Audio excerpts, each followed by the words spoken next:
Many residents there are too frightened to speak out publicly anyway about life under Hamas.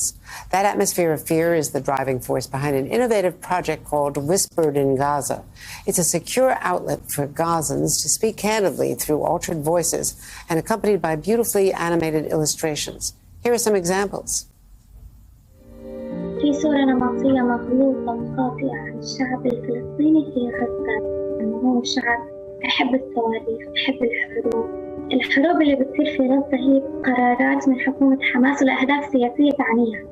وطبعا أنت كمواطن غزاوي إن عارضت الحرب وقلت بديش حرب فأنت خاين. ممنوع تحكي بديش حرب. يعني بتاجروا فينا باسم حاجة المقاومة. موضوع الحروب اللي صارت في غزة من 2008 و2012 و2014 و2020 هذا كلها ربح اللي بياكلها بس الشعب. الناس كل ما كان صار كل ما صار حرب كل ما دخلت مساعدات أكتر كل ما هم استفادوا أكتر وإحنا لما نستفيد أي حاجة. Joining us now is the project's creator and president of the Center for Peace Communications, Joseph Braude, and back with us, former Ambassador Dennis Ross. So, Joseph, you're breaking through the communications blackout. You've been speaking with Gazans through this war. What is your ultimate goal for the project?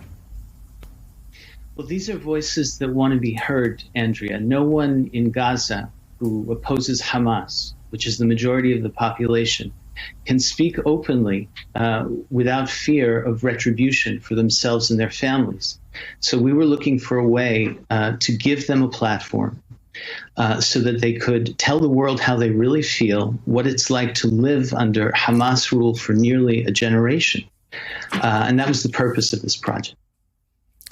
And Ambassador Ross, 80% of Gazans live in poverty, but Hamas is well funded. They get millions every month from Qatar. They get more from Iran. They control every aspect of life in the Gaza Strip. Let's listen to how one civilian described Hamas control of the hospitals through the Whispered Gaza project. عائلة من عائلات حماس كان يتم تفضيلهم على الآخرين في موضوع العلاج، يعني إنه هو له الأولوية بحق العلاج أكثر من الأشخاص الآخرين. إذا كان شخص محتاج لعملية صحية بيتم تأجيل موعده لإشعار آخر حتى يتم علاج الأشخاص الموجودين من دائرة حماس المقربة. So the gist of that for those of our friends on satellite radio is that Hamas families get priority in getting into hospitals for treatment. Hamas loyalists, right?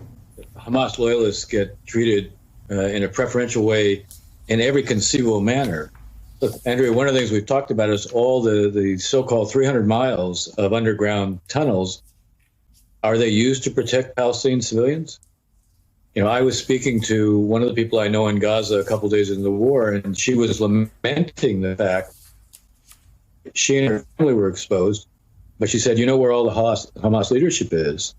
They're all underground. They're all in the tunnel. The tunnels are not there to protect the Palestinian public. They're to protect only the Hamas officials. So you see, again, the contrast. What Whispers in Gaza shows is what it's like to live under Hamas. Hamas is, I said it earlier in your show, they hold their whole population hostage. And in the meantime, they do things that serve the Hamas purposes, but not their public's purposes. Joseph, let's play a little bit more from your collection. This is on how Hamas tries to silence Palestinians.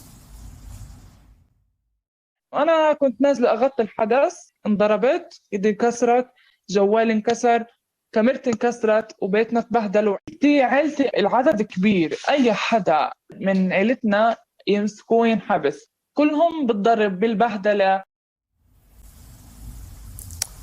And saying that they beat them, they abuse them, put them in jail. Are these brave Palestinians the future of Gaza? What is the hope, really, for Israel achieving its goal of eliminating not only Hamas leaders and their soldiers, their terrorists, but the people who may well now become radicalized by the crushing blows of the Israeli assaults, the offense? Sure. I mean, the hope and the great challenge is to enable these young people in Gaza, 1,000 of whom demonstrated against Hamas in 2019, braving gunfire in prison, to find a way that they can survive this war and go on to participate in a a technocratic government that's oriented toward reconstruction. They want to do that. On the ongoing series, which we're releasing with the Free Press now, we have someone who's going to be telling the story of youth committees that are now being formed to try to move aid into the hands of the people who need it so that Hamas can't take it away. So yes, this leadership exists. There is courage within Gaza among opponents of Hamas. They speak for the majority of the population when they dare to raise their heads.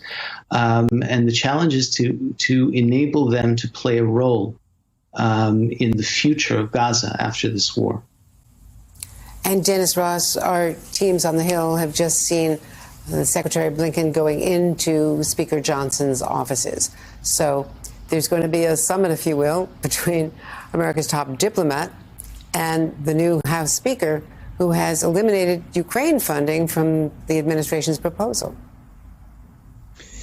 Yeah, it's very disturbing because you're seeing an assault on freedom in Ukraine, and obviously you're seeing an unbelievable set of massacres in Israel. They're obviously designed to prevent peace in the Middle East.